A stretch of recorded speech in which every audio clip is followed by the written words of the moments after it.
Coucou les amis, aujourd'hui j'aimerais vous parler du livre d'Elizabeth Gilbert, Comme par magie, vivre sa créativité sans la craindre, aux éditions Calman Levy. C'est vraiment un livre motivant que je vous conseille si vous êtes un créatif ou que vous avez envie de le devenir. Déjà, elle part du constat que tout le monde est créatif et que nous pouvons tous l'exprimer d'une manière ou d'une autre car nous avons tous des idées. Justement, les idées, parlons-en.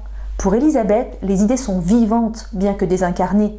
Si tu ne t'en occupes pas et que tu ne travailles pas à leur aboutissement, elles iront voir quelqu'un d'autre pour s'accomplir.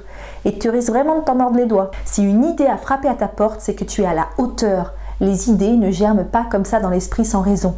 Alors n'attends pas, ne te dis pas quand je serai comme si, je la réaliserai ou lorsque j'aurai fait ça. Travaille tout de suite à son élaboration. Selon l'auteur, il se peut que la même idée soit présente dans plusieurs esprits en même temps.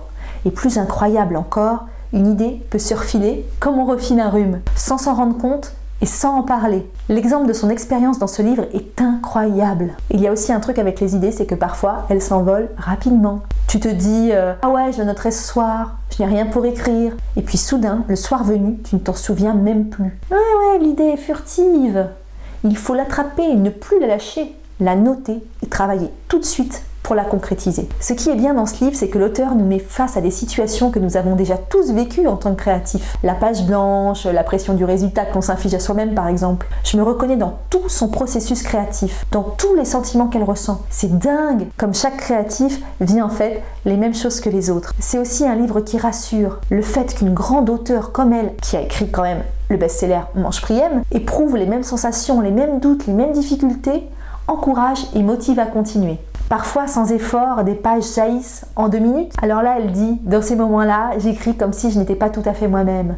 Et parfois, elle attend 2 ans avant que l'inspiration frappe à sa porte. Il y a un passage très intéressant à propos de son père. Lorsqu'il était curieux de quelque chose, dès qu'il avait une idée professionnelle, même sans aucun diplôme, il l'exploitait. Il ne pensait pas à tout le travail que ça allait engendrer. Il se disait que ça ne devait pas être difficile. Il mettait un pied devant l'autre et se disait qu'en cheminant dans cette voie, il trouverait bien comment faire. Ne te projette pas trop loin. Ne te dis pas que tu en es incapable. Approprie-toi ton idée et un pas devant l'autre sans te soucier de comment faire, concrétise-la. Si cette idée a frappé à ta porte, c'est que tu peux y aller. Nous sommes tous des êtres créatifs et nous n'avons pas besoin de la permission ou de l'approbation des autres pour créer. Ce n'est pas parce que tu n'as pas d'exemple concret dans ton entourage proche que tu n'es pas créatif. Nous sommes faits pour créer. Je cite une phrase du livre. Alors, page 108. C'était la bonne page, dis donc. Trop fort. Envisagez-vous de devenir quelqu'un de créatif? Trop tard, vous l'êtes déjà. Le simple fait de qualifier un individu de créatif est un pléonasme presque risible. La créativité est la caractéristique de notre espèce. Nous possédons tous ce qu'il faut pour cela, les 5 sens, la curiosité, les pouces opposables, le rythme, le langage, l'enthousiasme et une connexion innée avec le divin. Ou encore cette phrase dans la même page, les gardiens de la grande culture tenteront de vous convaincre que l'art appartient à une poignée d'élus, mais ils se trompent, sans compter qu'ils sont agaçants.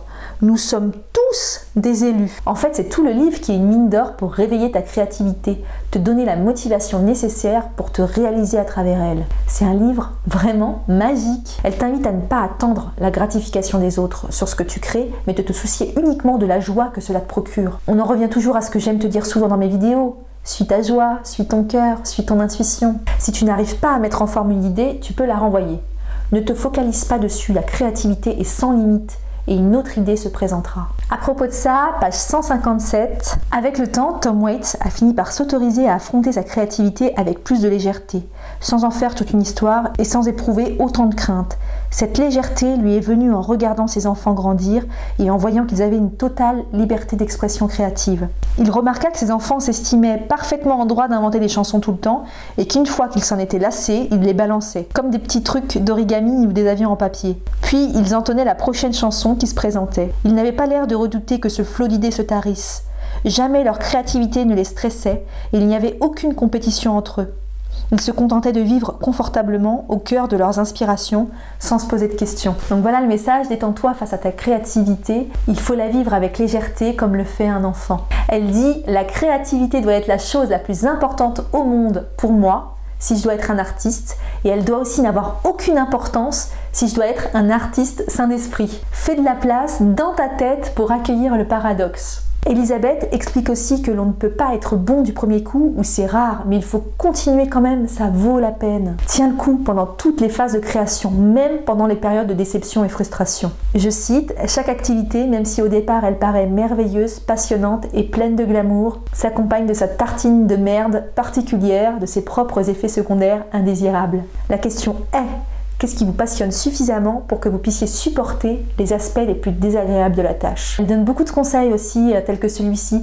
Si tu n'as pas le temps et que ta créativité compte suffisamment, n'hésite pas à te lever plus tôt pour la faire vivre. Une sorte de miracle morning pour ceux qui ont lu le livre. Et puis si comme moi, tu as du mal à arriver au bout des choses de tes projets, ce livre est fait pour toi. Car même si ce n'est pas parfait, si tu arrives au bout, tu es déjà devant tout un tas de gens qui ont, selon toi, plus de talent. Tu l'auras compris, je recommande ce livre plein de magie, d'inspiration, de motivation à 1000%. Si tu as aimé cette vidéo, je t'invite à la liker pour m'aider à me développer. Partage-nous tes ressentis, tes expériences sur le sujet en commentaire pour aider ceux qui s'y reconnaîtront. N'oublie pas de t'abonner pour ne manquer aucune nouvelle vidéo. Je te dis à très bientôt pour une nouvelle vidéo. Reste connecté!